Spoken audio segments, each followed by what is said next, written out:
សួស្តីបងប្អូនទាំងអស់គ្នាថ្ងៃនេះខ្ញុំបានធ្វើវីដេអូមួយគឺបង្រៀននៅពាក្យការណែនាំខ្លួនបាទអញ្ចឹងខ្លាចបងប្អូនទាំងអស់គ្នាអត់ចេះណែនាំខ្លួនឯងណាបាទអញ្ចឹងខ្ញុំលើកជាពាក្យបាទលើកជា clear ហើយនឹងសម្រាយពាក្យបាទខ្លះៗឲ្យអ្នកទាំងអស់គ្នាពាក្យសំខាន់បាទពាក់ព័ន្ធជាមួយនឹងការណែនាំខ្លួនរបស់យើងតោះឥឡូវយើងនឹងចាប់ផ្ដើមអានតោះយកចិត្តទុកដាក់មើលហើយនឹងស្ដាប់ទាំងអស់គ្នាបាទឥឡូវនេះពាក្យទី1បាទគឺសំដៅទៅលើចំណងជើងមេរៀនយើងតែម្ដងគឺពាក្យណែនាំខ្លួនឯងចេសៅជឺជីចេសៅជឺជីបាទចេសៅបកថាណែនាំ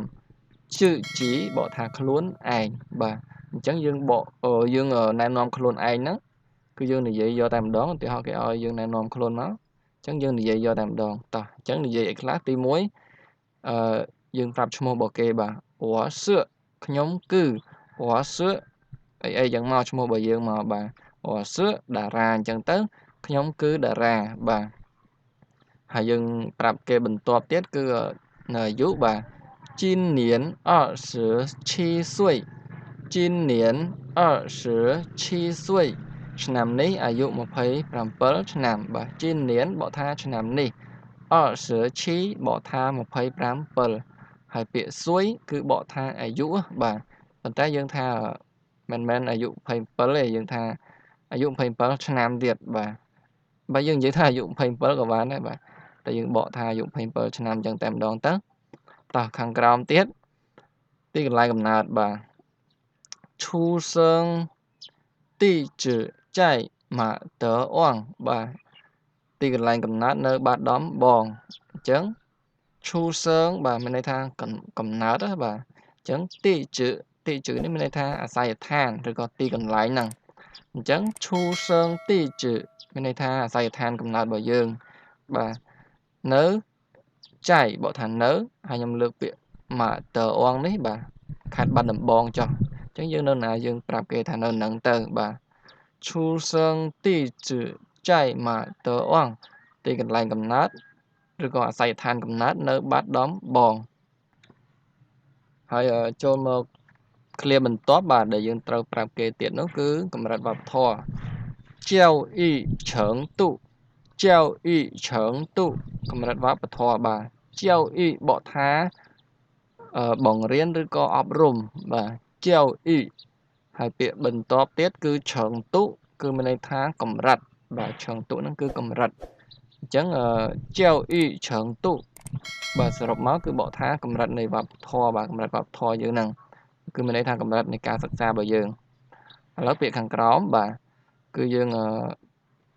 បញ្ជាក់ប្រាប់គេថាបញ្ចប់ការសិក្សានៅវិទ្យាល័យភាសាចិនបាទកាវចងពីយេកាវចងពីយេកាវចងមានន័យថាវិទ្យាល័យបាទពីយេមានន័យថាបញ្ចប់ការសិក្សាអញ្ចឹងខ្ញុំលើកឧទាហរណ៍ត្រឹមបញ្ចប់ការសិក្សានៅវិទ្យាល័យហ្នឹងបាទអញ្ចឹងបើយើងរៀនដល់ណាយើងដាក់កម្រិតរបស់យើងត្រឹមហ្នឹងមកបាទកាវចងពីយេបាទបញ្ចប់ការសិក្សានៅវិទ្យាល័យឥឡូវយើងមើលឃ្លាបន្ទាប់ទៀតបាទដែលយើងត្រូវប្រាប់គេគឺរៀនភាសាចិន3ឆ្នាំ学中文3年学中文បកថារៀនភាសាចិន3年បកថា3ឆ្នាំអញ្ចឹងរៀនភាសាចិន3ឆ្នាំហ្នឹងចេះជំនាញអីខ្លះមែនទេអញ្ចឹងយើងមើលឃ្លាខាងក្រោមដែលយើងប្រាប់គេបន្តទៀតនេះគឺ能看字写说流利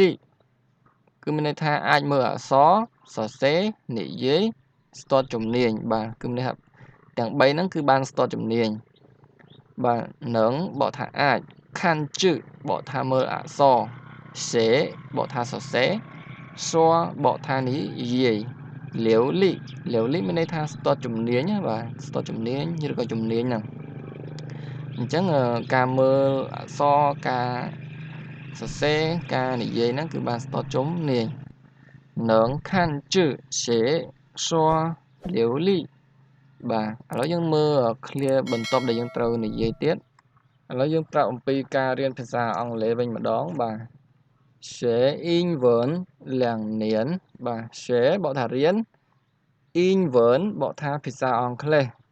បាទ英文ភាសាអង់គ្លេស2 年2 ឆ្នាំ 学英文2 年 រៀនភាសាអង់គ្លេស2 ឆ្នាំ អញ្ចឹងគេខាងក្រោមនេះគេថាអាចប្រើបានសាមញ្ញគឺមានន័យថាចេះអង់គ្លេសបានរៀនអង់គ្លេសបាន2 ឆ្នាំដែរតែចេះបន្តិចតួចធម្មតាអញ្ចឹងណាវាអត់អាចជាប្រើកាយកើតខ្លាំងទេអញ្ចឹងភាសាចិនគេថា能用简单的能用简单的អាចប្រើបានសាមញ្ញធម្មតាណាបាទ能បកថាអាចយងបកថាប្រើ简单មានន័យថាសាមញ្ញធម្មតាបាទតនេះគឺអត់មានបកអីទេបាទ能用简单的អាចប្រើបានសាមញ្ញធម្មតាបាទឥឡូវយើងប្រាប់គេបន្តទៀតណា电脑能打字បាទកុំព្យូទ័រអាចវាយអក្សរបាទហើយខាងក្រោមជាប់表格ធ្វើតារាងបាទហ្នឹងឃ្លាហ្នឹងគឺយើងនិយាយភ្ជាប់គ្នាមកក៏បានដែរបាទ电脑能打字រហូតបាទក្រោយមកយើងនិយាយថាជាប់表格ធ្វើតារាងអញ្ចឹង电脑បកថាកុំព្យូទ័រនឹងបកថាអាចតាជឺបកថាវាយអក្សរហើយពាក្យខាងក្រោមជាប់បកថាធ្វើបាទ表格មានន័យថាតារាងធ្វើតារាងនឹងបាទឥឡូវយើងមើលឃ្លាបន្ទាប់នៃការណែនាំខ្លួនរបស់យើងបន្តទៀតអានេះយើងប្រាប់គេនៅបទពិសោធន៍ការងារបាទអញ្ចឹងបាទបើយើងជាអ្នកបកប្រែបាន3 ឆ្នាំដូចនៅក្នុងមេរៀននេះមិនមែនមកមើលវីដេអូមួយនេះទេបាទអានេះគ្រាន់តែជាឧទាហរណ៍ដែលខ្ញុំដាក់ទេបាទអញ្ចឹងបទពិសោធន៍យើងធ្លាប់មានអីខ្លះយើងប្រាប់គេតាមនឹងទៅហើយបើយើងអត់មានគឺថាអត់អញ្ចឹងទៅបាទតោះឥឡូវពាក្យខាងលើកងជក់ជីងយានបទពិសោធន៍ការងារកងជក់ជីងយានបាទបទពិសោធន៍ការងារកងជក់មានន័យថាការងារហើយពាក្យថាជីងយានគឺបទពិសោធន៍អញ្ចឹងកងជក់ជីងយានបទពិសោធន៍ការងារហើយពាក្យខាងក្រោមតាងហ្វានអ៊ីសាននៀនធ្វើអ្នកបកប្រែ3 ឆ្នាំតាងមានន័យថាធ្វើបាទហ្វានអ៊ីបកថាបកប្រែតាងហ្វានអ៊ីធ្វើជាអ្នកបកប្រែហ្នឹងបាទសាននៀនបកថា3 ឆ្នាំអញ្ចឹងបើយើងអត់មានបទពិសោធន៍ទេយើងថាmấyយកកងជក់ជីងយានបាទយើងយកតម្រងខាងលើហ្នឹងយើងប្រើពាក្យmấyយកពីមុខមកបាទមិនមានហ្នឹងmấyយកកងជក់ជីងយានបាទគឺមិនមានបទពិសោធន៍ការងារទេបាទអញ្ចឹងវីដេអូរបស់ខ្ញុំគឺសូមបញ្ចប់ត្រឹមហ្នឹងចុះបាទសង្ឃឹមថាបងប្អូនទាំងអស់គ្នានឹងពេញចិត្តបាទជួយចុច like ជួយ share ម្នាក់មួយផងហើយការណែនាំខ្លួននេះបើមានចំណុចខ្វះខាតបងប្អូនជួយ comment សួរបន្ថែមទៀតបានបាទចង់និយាយទៅលើអ្វីផ្សេងទៀតអញ្ចឹងណាបាទអញ្ចឹងសូមអរគុណបាទសូមជម្រាបលា